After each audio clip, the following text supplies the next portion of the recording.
बिस्मिल्लाहिर्रहमानिर्रहीम। This is the second part of our protein folding talk.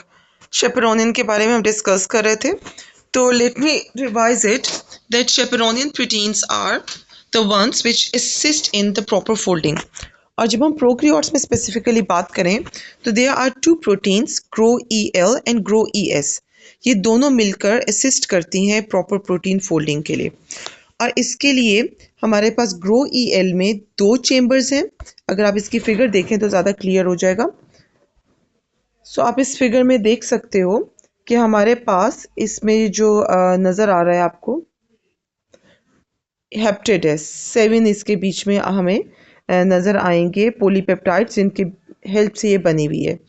तो grow L में भी हमारे पास 7 है और इसी तरह हमारे पास ग्रो ई एस में भी 7 होंगी। तो ग्रो ई एल में दो चेम्बर्स होते हैं जैसे कि आपको नज़र आ रहा है, एक रेड आपको नज़र आ रहा है, एक आपको स्काई ब्लू नज़र आ रहा है। तो अगर रेड वाले में फोल्डेड प्रोटीन मौजूद है तो उसके जो ऑपोजिट वाले उसमें मौजूद नहीं होगी। यहाँ पर आप देखें, आपको एक फोल्डिंग इंटरमीडिएट नज़र आ रहा है जो कि ग्रो ई एल में एंटर होने जा रहा है। अब जब वो एंटर होगा तो आप देखो कि upon entry gro E S protein will come and bind to it. ठीक है, ये उसके ऊपर लिड की तरह लग जाएगी, उसको ब्लॉक कर देगी जैसे आप यहाँ पे देख रहे हो। अच्छा, अब इस वाले चेम्बर में, अगर ऊपर वाले चेम्बर में हमारे पास प्रोटीन मौजूद है जो कि फोल्डिंग के लिए आई है, तो नीचे वाला जो चेम्बर है वो इसका एम्प्टी चेम्बर होगा। और इसीलिए आप देखें कि जब टॉप वाले पे एक प्रोटीन एंटर हुई है और ग्रो ईएस का आके लिड लग रही है, तो बॉटम वाली साइड पर से ग्रो ईएस की लिड हट गई है और इसके बीच में से जो प्रॉपरली फोल्डेड नेटिव प्रोटीन है या जो स्लो फोल्डिंग इंटरमीडिएट है वो निकल कर बाहर आ गया है। एक और इम्पॉर्टेंट चीज़ जो नोट करने वाली है कि जब तक प्रोटीन जो हमारा ग्रो ई एल का चेम्बर है, जब तक वो अनफिल्ड है तो उसमें एटीपी बाउंड फॉर्म में हमें नज़र आ रहे हैं। लेकिन जब उसके आप बीच में आके प्रोटीन बाइंड कर जाएगी और ग्रो ई एस के ऊपर आके लिड लग जाएगी तो फिर एटीपी हाइड्रोलिसिस हो जाएगी और एटीपी हाइड्रोलिसिस के नतीजे में आप देख सकते हैं एटीपी एडीपी में कन्वर्ट हो गए हैं। सो 7 ऑर्थोफॉस्फेट्स रिलीज होंगे एक हमारी प्रोटीन की एंट्री और उसकी प्रॉपर फोल्डिंग के प्रोसीजर के दौरान। अच्छा, जब ये प्रॉपरली फोल्ड हो जाएगी तो अब क्या होगा, इसकी निकलने से पहले एक और फोल्डिंग इंटरमीडिएट इसके एम्प्टी चेम्बर वाली साइड पर आकर एंटर होगा। जब वो आके यहाँ पर एंटर होगा तो इसके ऊपर लिड लग जाएगी। जब लिड लगेगी तो ऊपर वाली जो लिड थी जहाँ पे हमारे पास प्रोटीन मौजूद थी वो वाला ग्रो ई एस हट जाएगा और इसमें से जो प्रोटीन है वो निकल के बाहर आ जाएगी, प्रॉपरली फोल्डेड वन। और अब हमारा टॉप वाला चेम्बर खाली हो गया है और हमारा बॉटम वाला जो चेम्बर है उसमें प्रोटीन मौजूद है जो कि प्रॉपरली फोल्ड होने जा रही है। एटीपीज़ वहाँ पे मौजूद हैं, ये सारे के सारे हाइड्रोलाइज करेंगे और 7 एटीपीज़ जो है ना अपॉन जब इनकी हाइड्रोलिसिस होगी साइमल्टेनियस, तो हमारे पास 7 ऑर्थोफॉस्फेट्स रिलीज होंगे। अच्छा जी, एक चीज़ और बता दूं, प्रीवियस स्लाइड पे चलते हैं कि हमारे पास यूकैरियोट्स में HSP60 सिस्टम होता है। ठीक है, HSP stands for heat shock proteins. Heat shock protein 60 system utilises a similar process to folding protein. और इसमें ग्रोइस की लिड को रिप्लेस किया जाता है बाय सम प्रोट्रूजन्स। प्रोट्रूजन्स कहाँ से आ रही हैं? From apical domains of the sub unit. और इसके अलावा हमारी एटीपी हाइड्रोलिटिक साइकिल वो भी निस्बतन स्लोअर होता है as compare to the prokaryotic ones. The rest is exactly the same. यहाँ पे आपको उसी प्रोटीन का कॉम्प्लेक्स स्ट्रक्चर नज़र आ रहा है। You can see the sky blue one और आपको रेड पोर्शन भी नज़र आ रहा है। स्काई ब्लू और रेड हमें ग्रो ई एल के दो चेम्बर्स के बारे में बता रहे हैं और टॉप पे जो येलो कलर की है वो हमारी ग्रो ई एस की लिड है। अच्छा, अब ये कितना इम्पोर्टेंट है, प्रॉपर फोल्डिंग कितनी इम्पोर्टेंट है, इसको आप इस इम्पोर्टेंट फैक्ट से पहचानें कि if there is any defect in the proper folding that will turn into a wide range of human genetic disorders. Me as a molecular geneticist मैं आपको इस बारे में बताती हूँ कि एक प्रोटीन फोल्डिंग अगर प्रॉपर नहीं हो रही है तो वो किस तरह के different disease like type 2 diabetes, Alzheimer disease, Huntington disease, Parkinson disease ये कॉज कर सकती है। अच्छा, अब होता क्या है कि more than 1/4 of all synthesised polypeptides they may be destroyed. क्यों? Because they are not properly folded. Incorrect folded protein की सेल में ज़रूरत नहीं होती है, वो सेल के ऊपर बर्डन होता है। और अगर ये जो मिस फोल्डिंग है ये लीड करे किसी इनसॉल्युबल प्रोटीन फॉर्मेशन में, तो वो अल्टीमेटली सेल के अंदर एक्यूमुलेट होती चली जाएगी और वो अल्टीमेटली जो आपकी प्रोग्रेसिव डिसऑर्डर्स होते हैं, ह्यूमन प्रोग्रेसिव डिसऑर्डर्स, वो कॉज कर सकती है। लाइक यहाँ पर आप देखें, a soluble protein is created in a misfolded state and it can be converted into an insoluble extra cellular amyloid fibre. और ऐसी तमाम एमिलॉइड जो कि एक्यूमुलेट हो रही होती हैं सेल के अंदर, तो वो ऐसी डिजीज़ कॉज करती हैं जिनको कलेक्टिवली एमिलॉइडोसिस कहते हैं, ठीक है। और ये प्रोग्रेसिव डिजीज़ होती हैं, जैसे जैसे ये एक्यूमुलेट होती जाती है उतना ज़्यादा सवेयर डिजीज़ की फॉर्म होती चली जाती है। यहाँ पे देखें एक और बहुत इंटरेस्टिंग एस्पेक्ट जो कि है prion disease, death by misfolding. इसको आप यूं भी कह सकते हैं, एक बड़े मज़े की इंटरेस्टिंग कहानी इसके पीछे है। What happened कि there was an anthropologist slash scientist. He went to one of the African jungles and there he met an African tribe. और वहाँ पे उसको बड़ा हैरान कुन एक सिचुएशन देखने को मिली जिसमें उसने देखा कि वहाँ पे कबीले के कुछ लोग ऐसे बीमार पड़े हुए हैं कि वो बिल्कुल बेहिस्सो हरकत ज़मीन पे लेटे हुए होते हैं, उनकी सिर्फ आंखें मूव कर रही होती हैं, the rest of the body is completely paralysed, और ना वो उनकी कोई कोऑर्डिनेटेड फंक्शन होता है, ना वो बोल पा रहे होते हैं, ना वो सुन पा रहे होते हैं, ना वो रिस्पॉन्ड कर रहे होते हैं। तो when he dig it out he came to know कि इस ट्राइब का एक बड़ा यूनिक सा ट्रेडिशन है, और वो ये है कि जब इनके फैमिली में, इनके ट्राइब में कोई बंदा फौत हो जाता है तो इसके फैमिली मेम्बर उस बंदे के दिमाग को निकाल कर खाते हैं, ठीक है। और उनकी अकीदा ये था कि इस तरह खाने से उस बंदे की जो विजडम है वो इस कबीले में रह जाएगी। But that turned out to be a prion disease, और इसको आप यूं भी कह सकते हैं स्पंजीफॉर्म ब्रेन डिजीज़, जिसमें क्या होता था कि अफेक्टेड इंडिविजुअल जिसकी डेथ इसी वजह से हुई है, प्रायोन डिजीज़ की वजह से, जब उसका ब्रेन कंज्यूम किया जाता था तो वो अल्टीमेटली जो रिसिपिएंट है, जो उसको कंज्यूम करता था, उसकी प्रोटीन्स को भी मिसफोल्ड करा देता था, ठीक है। As a result of that conversion of normal folded proteins into the misfolded proteins that led to the brain turning into a sponge, ठीक है। एक वो प्रॉपर ब्रेन की टिश्यू के बजाय एक स्पंज फॉर्म में वो कन्वर्ट हो जाता है था, और अल्टीमेटली वो इस किस्म की फेटल डिजीज़ कॉज करता था। तो इसको हम कहते हैं प्रायोन, और ये PRP प्रोटीन कहलाती है। इसकी एक फॉर्म आपने मैड काउ डिजीज़ में भी देखी होगी। मैड काउ डिजीज़ में भी क्या होता है कि वो वाली काउस जो कि कंज्यूम कर लेती हैं कोई ऐसा इन्फेक्टेड एजेंट जो कि इनके ब्रेन की प्रोटीन को मिसफोल्ड करा देता है, तो वो मैड काउ उसको चूँकि वो स्ट्रेंज हरकतें करने लगती हैं और अल्टीमेटली डेथ कॉज होती है, और लॉस ऑफ कॉग्निटिव फंक्शन है, पोस्चर नहीं रहा रहता, बैलेंस नहीं रहता, कोऑर्डिनेशन नहीं रहता, और इराटिक बिहेवियर हो जाता है। तो ये सारी की सारी चीज़ें पॉइंट आउट करती हैं टुवर्ड्स द स्पंजी फॉर्म और या फिर स्क्रेपी प्रोटीन डिजीज़। इसमें आप देख सकते हैं कि ह्यूमन प्रायोन प्रोटीन जब एक नॉर्मल फोल्डेड प्रोटीन के साथ बाइंड करती है तो वो उसको भी मिसफोल्ड कर देती है। अच्छा जी, अब हमारे पास जो फोल्डिंग पाथवेज हैं जो कि एक सेल, रिमेंबर हम जो भी डिस्कस करें that is a simplified version of the folding pathways. Cell के अंदर ये much much more complicated form में मौजूद होते हैं, but since we are in the learning phase तो हम इसको आहिस्ता आहिस्ता करके अनफोल्ड करेंगे, अनरेबल करेंगे। सो हमारे फोल्डिंग पाथवेज की दो बहुत इंपॉर्टेंट प्रोटीन्स हैं, PDI and PPI. PDI stands for protein disulfide isomerase and PPI stands for peptide prolyl cis trans isomerase. अब PDI क्या करती है? It catalyzes interchange or shuffling of disulfide bonds until the bonds of the native conformation are formed. ठीक है। वो cysteine residues के बीच में disulphide bonds को बनाने की कोशिश करती है, उनकी इस तरह करके फोल्डिंग कराती है ताकि उनके बीच में इंटर या इंट्रा मोलिक्यूलर अगर ज़्यादा पॉलीपेप्टाइड मौजूद हैं तो डाइसल्फाइड ब्रिजेस बन सके, उनकी आइसोमेरिक फॉर्म्स बनाती है। ठीक हो गया।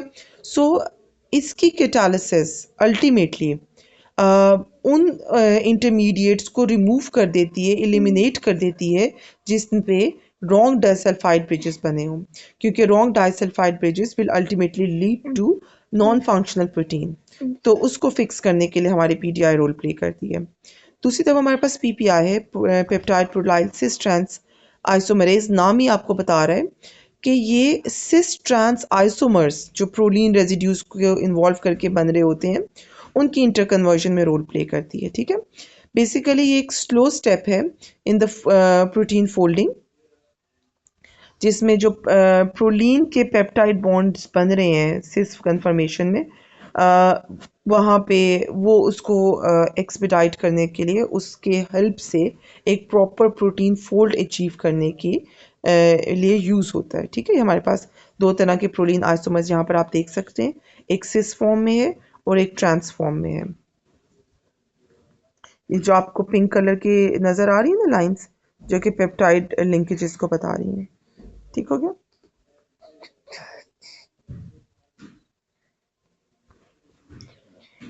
चलें जी, मज़ीद देखते हैं। जो टॉप पे आपको फिगर नज़र आ रही है, it is telling us that reduced PDI कैटलाइजेस rearrangement of non native disulphide bonds in a substrate protein via disulfide interchange to yield native disulfide bond। बड़ी ख़तरनाक किस्म की लाइन लग रही है। अब हम इसको आहिस्ता आहिस्ता ब्रेक डाउन करके देखते हैं। ठीक है। सबसे पहले पीडीआई एंजाइम को देखें जो आपको टॉप पे नज़र आ रहा है, ये देखें। ठीक है। It is reduced in the reduced form. कैसे? क्योंकि हमें SH नज़र आ रहा है। ठीक है। जो हमारे पास सिस्टीन रेजिड्यूज हैं वो रिड्यूस्ड फॉर्म में हमें नज़र आ रहे हैं। We can also see the a lone pair of electrons on one of it।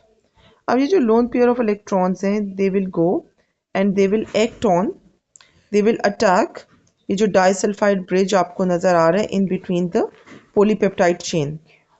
अच्छा, इस ब्रेक डाउन के नतीजे में ये क्या करेंगे कि ये इस बॉन्ड को ब्रेक कर देंगे और पीडीए का जो रिड्यूस्ड हमारे पास सिस्टीन रेजिड्यू था, अब वो ऑक्सीडाइज हो जाएगा by forming a disulphide bridge between the native protein और पीडीआई के बीच में। ठीक हो गया। अच्छा, अब उसके बाद क्या होगा कि जो इसका सेकंड हमारे पास मौजूद है, ये देखें, ये जो बॉन्ड ब्रेक हुआ था, अब इसके पास लोन पेयर ऑफ इलेक्ट्रॉन है, ये दोबारा से जाएगा और डाइसल्फाइड ब्रिज के ऊपर अटैक करेगा। That will cause the delocalisation of the electron, और इस तरह इन डीलोकलाइजेशन के नतीजे में ये डाइसल्फाइड ब्रिजेस ब्रेक करेंगे। अब इन सारे ब्रिजेस के दौरान अब क्या होगा कि the proper disulphide bridge will form between position 1 and 4 and position 2 and 3, जो कि राइट ओरिएंटेशन थी, और जो फर्स्ट वन थी बिटवीन 1 एंड 2 एंड 3 एंड 4 वो ब्रेक डाउन होगी। और इस सारे में किसने रोल प्ले किया? हमारे पीडीआई एंजाइम ने, जो कि रिड्यूस्ड फॉर्म में मौजूद था। दूसरी तरफ आप देखें, the oxidised PDI dependent synthesis of disulphide bond in proteins. इसमें क्या हो रहा है? अब हमारे पास ये जो पीडीआई है ये रिड्यूस्ड के बजाय ऑक्सीडाइज्ड फॉर्म में मौजूद है। इसके बीच में ऑलरेडी एक डाइसल्फाइड ब्रिज मौजूद है। ये जो हमारे पास नेटिव प्रोटीन है, यहाँ पे रिड्यूस्ड हमारे पास सल्फर मौजूद है। ये न्यूक्लियोफिलिक अटैक करेगा on the PDI disulphide bridges, उनके उसकी ब्रेकेज कराएगा और अपनी position native sulphide native sulphur जो हमारे पास रिड्यूस था और बिटवीन द पीडीआई, इसके बीच में ये डाइसल्फाइड ब्रिज बना देगा। अब क्या होगा, ये जो सेकंड पोजीशन है ये वाली, यहाँ पर आप देखें कि ये चार्ज्ड हो गई है और हमारे पास जो लोन पेयर ऑफ इलेक्ट्रॉन है इट विल नाउ अटैक। ये वाला अब क्या कर रहा है, ये अटैक कर रहा है हमारे डाइसल्फाइड ब्रिज को जो कि फॉर्म हुआ है between PDI and the native protein. अच्छा, इस सारे प्रोसेस के दौरान में वो वाला बॉन्ड ब्रेक कर जाएगा और एक न्यू बॉन्ड फॉर्म होगा with in the polypeptide chain, और इस तरह एक इंट्रा डाइसल्फाइड बॉन्ड या ब्रिज सिंथेसाइज हो जाएगा। और अब हमारे पास जो ओरिजिनली एक ऑक्सीडाइज्ड पीडीआई था वो रिड्यूस्ड पीडीआई की फॉर्म में लीव करेगा हमारी प्रोटीन को। Now this takes us to another interesting aspect कि आप यहाँ देखें, for decades scientists tried to find a method to reliably determine a protein structure just from its amino acid sequence। और इस जो ह्यूज ये जो चैलेंज है इसको आप कहते हैं grand scientific challenge. It is also known as protein folding problem. एक अमाइनो एसिड, आप भी देखें 20 amino acid in a string है, अगर हमारे पास 100 अमाइनो एसिड की एक चेन मौजूद है, एक हमारे पास 20,000 प्रोटीन्स हैं ह्यूमन बॉडी के अंदर, और अगर आप डिस्टिंक्टिव प्रोटीन्स पूरे प्लेनेट अर्थ पे जो पाई जाती हैं तो ये तो many many many many fold increase है। तो इस सारे को डिटर्मिन करने के लिए, अंडरस्टैंड करने के लिए बहुत इंट्रिंसिक नॉलेज और इंसाइट्स की ज़रूरत है। So unfortunately, the number of protein as primary sequence is much bigger as compared to the number of proteins with well-defined tertiary structure।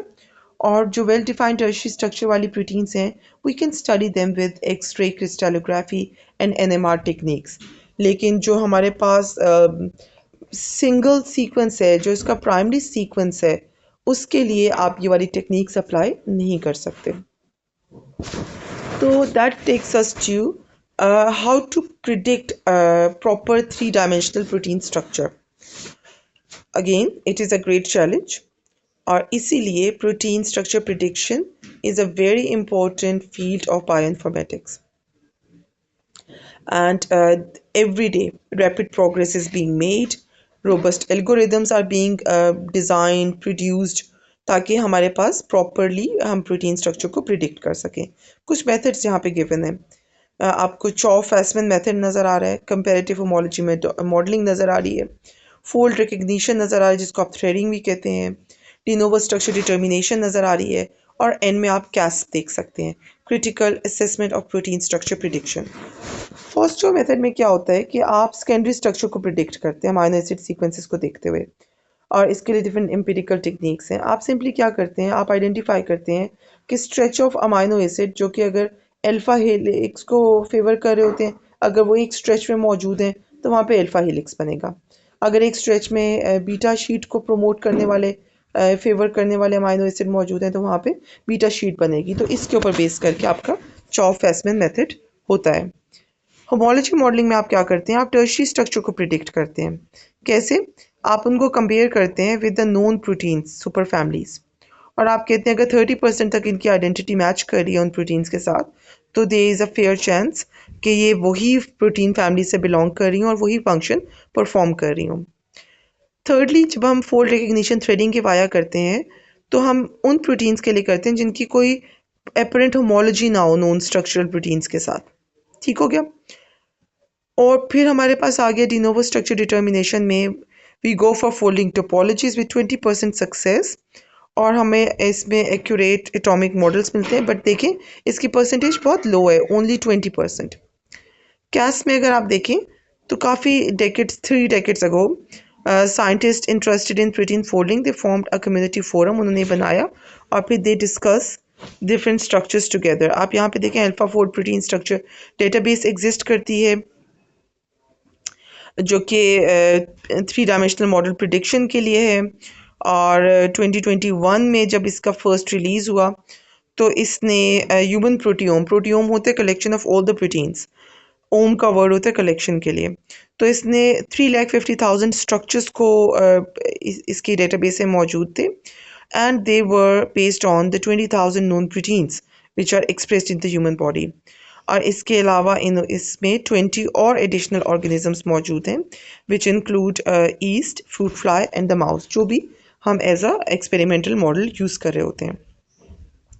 AI tool है, और इसमें जो कंपनी है, जिस फर्म ने इसको डेवलप किया, उसका नाम डीप माइंड है, and they predict protein 3 dimensional structure from its amino acid sequence, और comparatively it is very accurate.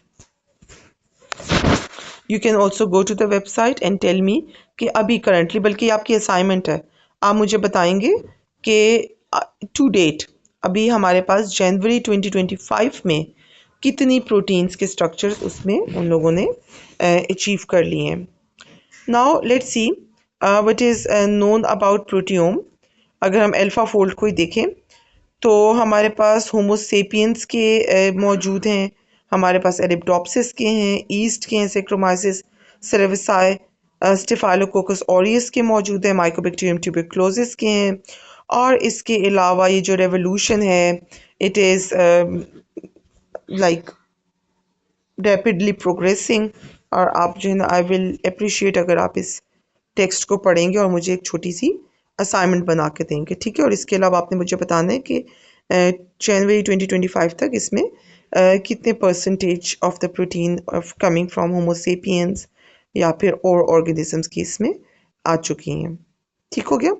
इस तरह देखें एआई ने आपके जो चैट जीपीटी है उसने कितना ज़्यादा चीज़ें आसान कर दी हैं.